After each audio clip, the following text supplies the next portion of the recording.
Muchísimas gracias. Buenos días, señoras y señores diputados. Me siento muy honrado de poder estar aquí hoy en el Congreso, en esta comisión.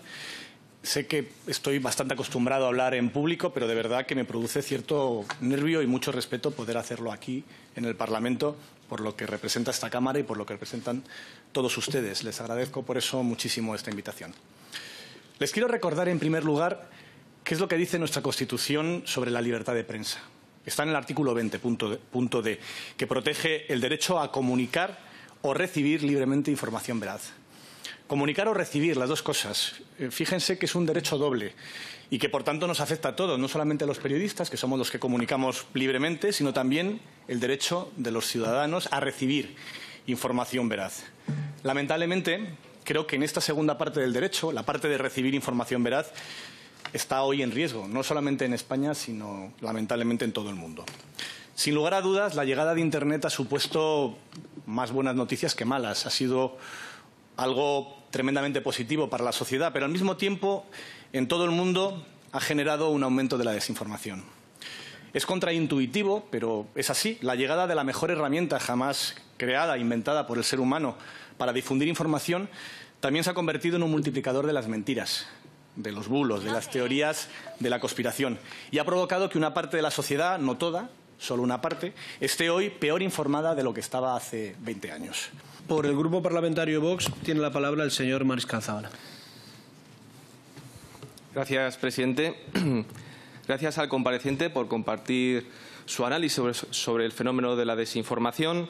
En primer lugar, quiero señalar que en Vox nos preocupa el fenómeno de desinformación porque aspiramos a que España sea un gran país y creemos que para lograrlo es necesario que la sociedad esté unida. Y precisamente lo que provoca el fenómeno de la desinformación, sobre todo la desinformación política, es que la sociedad cada vez esté más dividida y enfrentada. Y cabe preguntarse de dónde procede esa desinformación. Porque muchas veces se señala, se pone el foco sobre las redes sociales, usted lo ha hecho. Sin embargo, pocas veces se pone el foco sobre los medios de comunicación.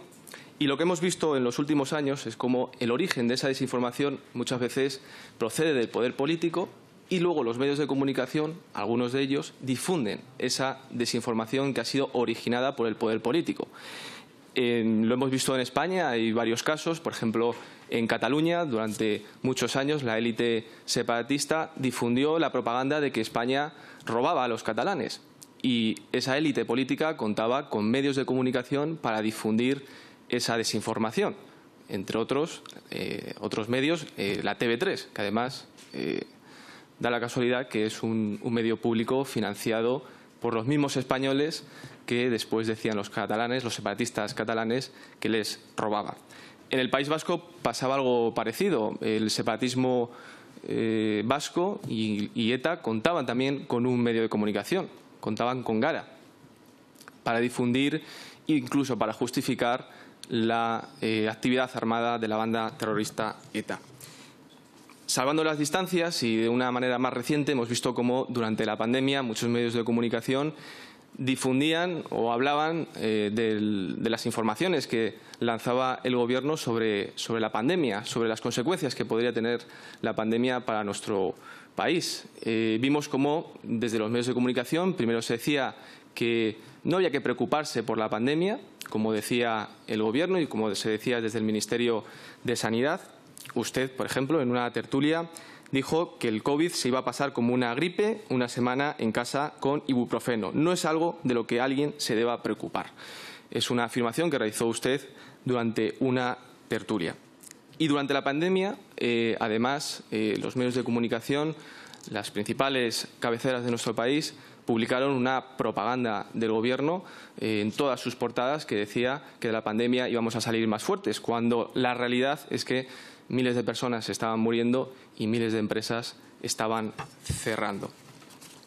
Da la sensación que muchas veces los periodistas escriben no para los ciudadanos, sino para los políticos o para el poder político.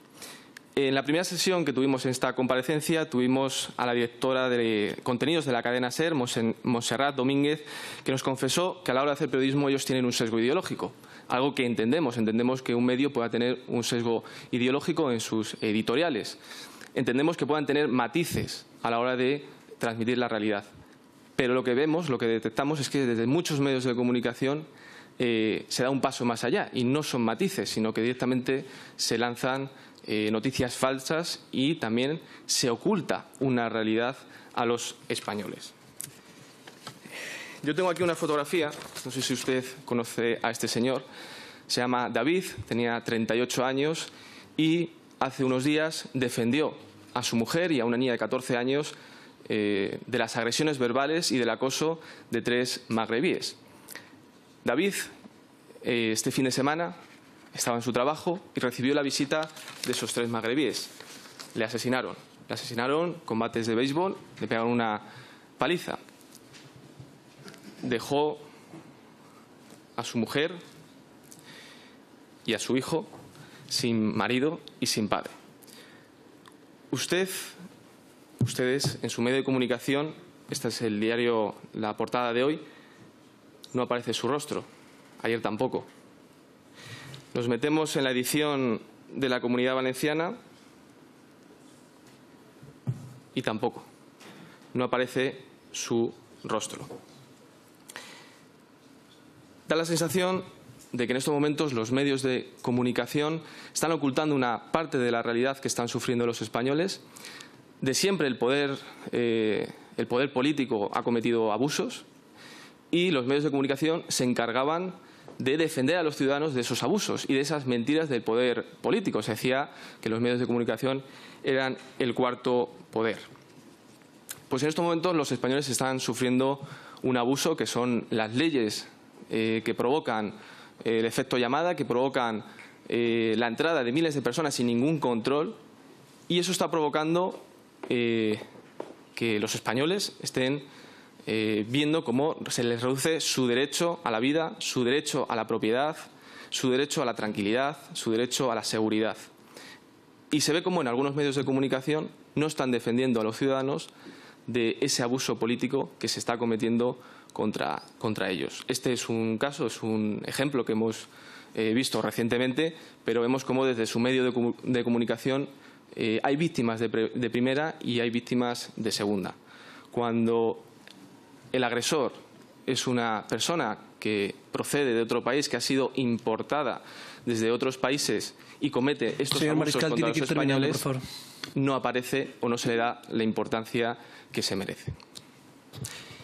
Y bueno, para preguntar, quería que usted nos contase o que hiciese énfasis en cómo esos medios de comunicación pueden volver a defender a los ciudadanos. Si considera usted que desde esos medios de comunicación se está provocando una desinformación, cómo atajarla, cómo solucionarla y también que nos contase, ha citado usted la publicidad institucional, si en algunos casos esa publicidad institucional es la que provoca que el periodismo, que los medios de comunicación defiendan más al poder político que a los ciudadanos. Gracias, señor Zavala.